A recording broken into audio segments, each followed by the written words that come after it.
This was 10 years ago. Does that make you feel old? Leicester City were winning the Premier League. Pokemon Go had swept across the UK, and I was 37. But at this point in time, Paul Pogba was well renowned as not just one of the best midfielders in world football, but one of the best players in the world outright. Physical, skillful, creative, dabbing. This man was just about to put Manchester United as a football club and as a brand on his back and carried him away from David Moyes. But 10 seasons later, and he's played just 30 minutes of football in the last 3 seasons. This is the tragic tale of Paul Pogba. 30 appearances in 3 games for Monaco is mad. I might have to put the... Narin might have to come out for this one. Me bum buckler. I'm sure you all know at this point that Paul Pogba made his return to football when he signed for Monaco over the course of the summer. Now, there weren't crazy expectations to start off with, but it was said that Didier Deschamps would want to integrate him back into the French squad for the World Cup in 2026. He has since then played 30 minutes of football across 3 appearances. It's February. Bro hasn't even made it to the end of an EastEnders episode, and it's been 6 months. That's not what the Pogba family would have hoped for at the start of all of this. Well, except for that one brother who probably would have hoped for. Anyway, all I'm saying is I hope that he's not on a pay-to-play contract. Because him and his family, they'll be getting at his agent when they realise that he negotiated a contract based on minutes played. What is going on? The agent, the one I've been dealing with, he's a complete fraud. Would he really be that upset though? Like wiping his tears away with $1,000 bills because he still gets to live in Monaco tax-free? Of all the places to end up failing at, it's like Dele Alli when he went to Como. At least the general scenery was nice. He's just gone there to take millions off of rich people and tax dodgers, and I appreciate that. But given the original goal, you know, again, I have to say, like, again, I don't think much was expected of him in the first couple of months. He'd need to build up some fitness after not playing for so long. But when the expectation was to end up back in France's World Cup squad, but not playing for this long consecutively after all of that hope, it's a bitter pill to swallow. And that's just the reason why he got done for doping. He was probably in the gym realizing that he's banned from playing the one sport that he wants to play for like 2 years straight. And the injury crises that have like bookmarked this spell on the sidelines as well have really not helped the situation. Pog back in the physio room. He's got an injury record that would feature him in a Guinness book full of them. Honestly, he's playing about as much football right now as he did during his drugs ban. And back then he was just sat chilling on the sofa eating chicken teriyaki. Fam, I'd love some chicken teriyaki right now. 6,000 likes, I'll eat chicken teriyaki, I swear that. Monaco's staff will be chilling, waiting around for months on end for his calf to regenerate even slightly. He might just be doing up intentional injuries just so he can chill in the south of France in like little yachts and that. You like it tight? You like it like big or? I like it big. Yeah. Wait.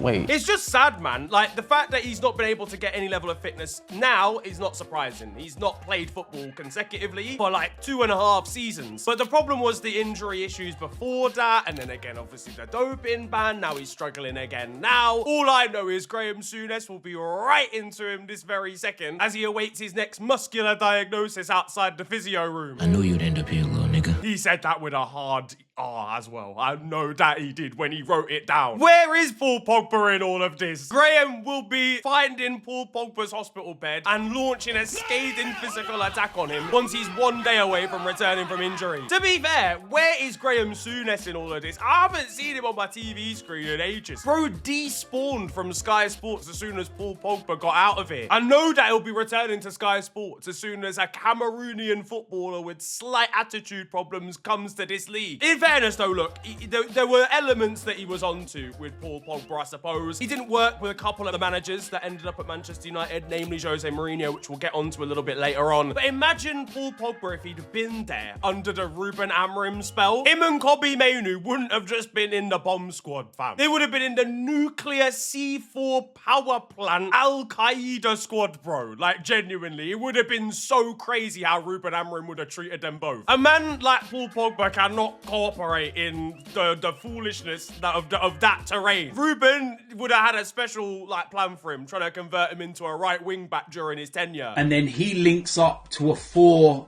pronged triangle. I mean, he wouldn't have been playing Champions League football under Ruben Amorim, and he won't be playing Champions League football at Monaco either. Again, he's been suffering with fitness problems, to be expected, but then also injury problems after his return as well. And now Monaco have decided that they are not even going to include him in their Champions League squad because of this persistent calf problem that he's suffering from. And according to certain people at the club, are already thinking of offloading him in this summer, despite the fact that he's got a 2-year contract at the club. This man may be about to go out sad, but it wasn't always like this. Paul Labile Pogba. Tech, trims, terrible dancers from 2016. Paul Pogba has always been a star, whether it be outlandish haircuts or smoking midfielders at a young age. He's always had a spark, even as a youngster for Le Havre, a football club known for bringing through French talents. It saw him scooped up, controversially, by Manchester United. And with an FA Youth Cup, some amazing performances for the club's under-18s, and an iconic picture later, he was already representing United in the league and in the cups as well. But he wanted more. A falling out with Sir Alex Ferguson and a failure to sign a new contract led to probably Sir Alex's biggest mistake as Manchester United manager. Letting Paul go because of an attitude issue or because of a disagreement wouldn't have necessarily been the worst thing in the world if it wasn't for literally nothing. Were his boots a little bit too big for a man who'd only just stopped wearing size 4 shoes? Potentially. But he clearly believed in himself and his own ability, and that was backed up by the fact he was scooped up by Juventus and immediately made an impact in Serie A. He would become a pretty immediate star, scoring some pretty iconic goals, and built a pretty ridiculous partnership in a Juventus midfield with the likes of Andrea Pirlo and also Claudio Marchisio, and would win 4 Serie A titles in a row. Now, was this a time where Juventus could have won the league with the Chuckle brothers playing up front for them?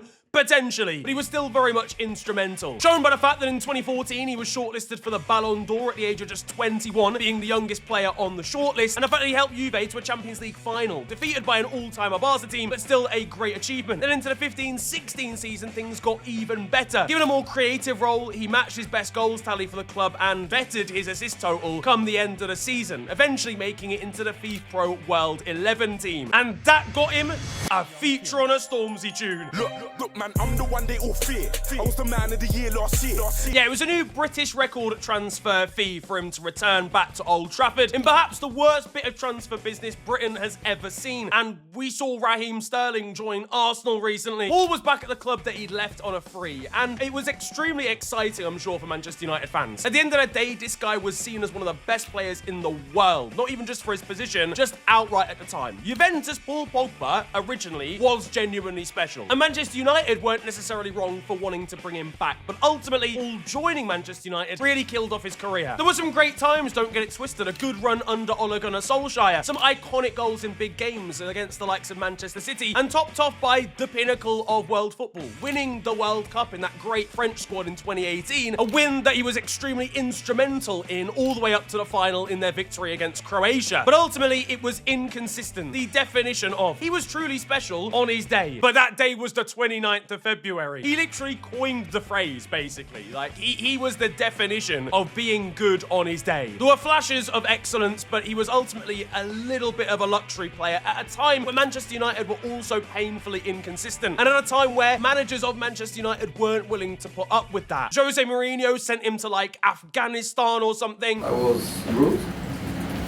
but I was rude to an idiot. And after on and off spells, some seasons where he'd make it into the Premier League Team of the Year, and others where he'd be painfully frustrating, he was back at Juventus again. But it wasn't the same as before. Catastrophic injury problems, held hostage by his brother, and a failed drugs test. Look, listen, that sounds like an interesting night out, don't get it twisted, but it's not great if you're looking to rebuild your career. And that leads us really to where he signed for Monaco. I made a video about Paul when he joined Monaco in the first place, suggesting this was his last chance, but I'm pretty sure in this video, I kind of said, don't really expect too much from him early doors because the man hasn't played consistent football for over 2 years. The amount of football that he's missed out on, the amount of fitness that he's lost during that time, he's not going to be the same player, especially immediately, especially when he's already, you know, about to turn 33. And after overcoming those fitness issues in the first couple of months of the season, he would make a return, making 3 League Art appearances, a couple of 5-minute cameos, and then 1 20-minute cameo as well. And to be honest, he looked pretty good in them. Again, very short spells because he's short on fitness and he was never going to be able to complete a 90 minutes probably for the first month of, his game time at Monaco, but he looked somewhat kind of like his old self, just in the way he was confident on the ball, picking it up, making moves, lovely progressive passes, the technical Paul Pogba that we all know is there. But if anything,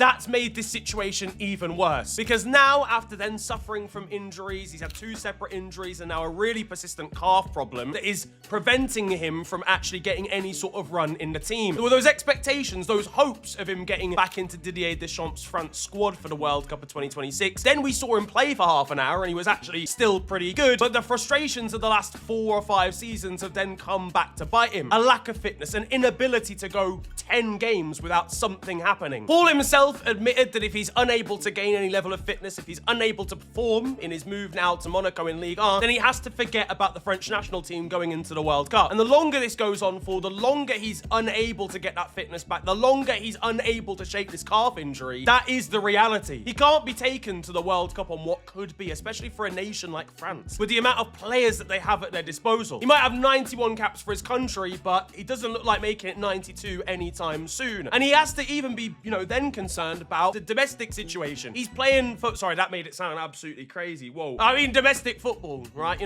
For Monaco, he's played 30 minutes of football and he's been removed from their Champions League squad. That is a really massive statement. And Monaco's chief executive, Thiago Scuro, he obviously wanted to bring Paul to Monaco in the first place, is now starting to admit that realistically, they may well have to offload him in the summer. He's got a 2-year contract, so they might have to get rid of him a little bit earlier. He said that he might have to sit down with Paul. Things aren't progressing as they would have hoped, and the experiment isn't particularly working. It's probably exacerbated a little bit by the fact that Monaco, they're 8th in Ligue 1 at the moment. They haven't really performed under their new manager, Sebastian Pocognoli, really yet. He's an inexperienced manager, and he's got a win rate of like 37% with them right now, which isn't good enough. They picked up a little bit form-wise recently, but before a couple of weeks ago, it was looking really dodgy. And honestly, for this reason, I kind of do feel sorry for Paul. He's made some mistakes in his career, ultimately, but he's shown by, I think, signing for Monaco, he could have easily gone to Saudi Arabia and picked up the bag. He could have gone anywhere, realistically, to Turkey, to Saudi Arabia, maybe less competitive leagues that would have had less of a chance of him going to the World Cup. He proved with his move to Monaco that simply he wanted to get back into the French fold and play some football at a place that he enjoys. Unfortunately, it hasn't worked out as of yet, and I think being removed from that Champions League squad is a real massive issue for him. And if they're already having discussions about moving him on in the summer, it really begs the question, what is next for him? I hope he can return to fitness. I hope that we can see at least a couple of flashes of the Paul Pogba that was so exciting in the mid-2010s, because it was there. Paul, without that move to Manchester United, if he'd gone somewhere else, I don't even know necessarily where he would have gone, but if he'd gone somewhere else, another club that was performing maybe a little bit better than Manchester United at the time, he would have had such a different career. We'd maybe be talking about an all-time midfielder, certainly in our generation. Then again, he also has to take accountability for his lack of consistency. Either way, what do you make of what's next for Paul Pogba? Will we see him play for France again? Will we see him perform at the top level again? Because unfortunately for me, I'm really starting to doubt it, but I do hope he can turn things around. If you enjoyed this video though, feel free to slap a like on it, and of course subscribe if you are new to the channel. You can also follow me on social media. It is @theofficialfng on Twitter and on Insta. It's been a pleasure ranting at you guys today. Have a wonderful day, enjoy yourselves, and goodbye.